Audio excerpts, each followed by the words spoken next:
The great thing about Avatar, the game, is that we've got this choice at the beginning. It becomes a question of what's the right thing for the player.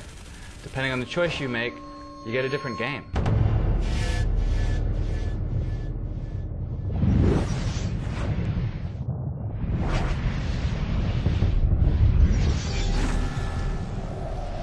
The choices you have to make are often challenging. You really want to do the right thing for the right reasons, and as you become more familiar with your character, his own redemption is sort of at stake. And when Ubisoft came to us, they came to us not speaking about technology. They came to us about a game that was about the choices you make. The choices you make in the game affect the world around you and your play around you, and that's really exactly what the movie's about. You can play the game as an RDA trooper, or you can play the game as an avatar. You have two choices. So there are no good guys and bad guys. And it's a question of, what's the right thing to do? It has to do with perception. If you're told to expect something, that's what you're going to see. So you have to see beyond that.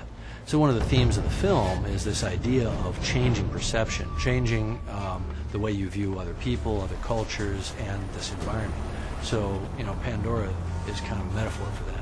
The players are presented with the same overall dilemma that the main characters in the movie are presented with. On one side you have the technology, the RDA that came to Pandora to harvest.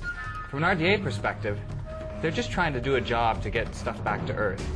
Fighting for the RDA is what every gamer is expecting.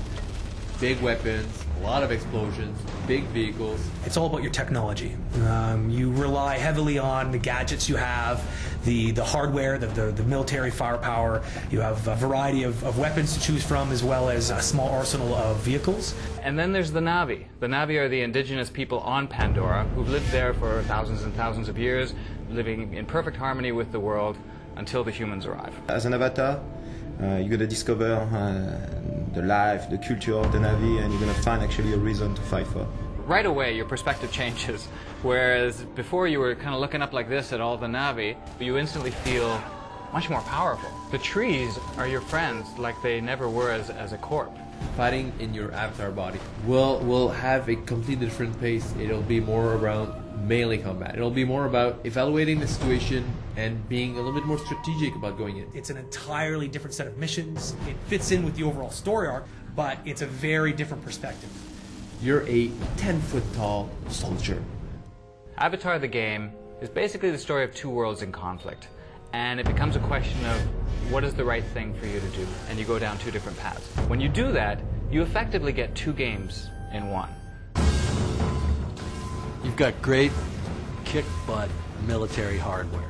This is good old-fashioned chemical-powered projectile weapons that throw a lot of brass and make a lot of noise and have a lot of recoil.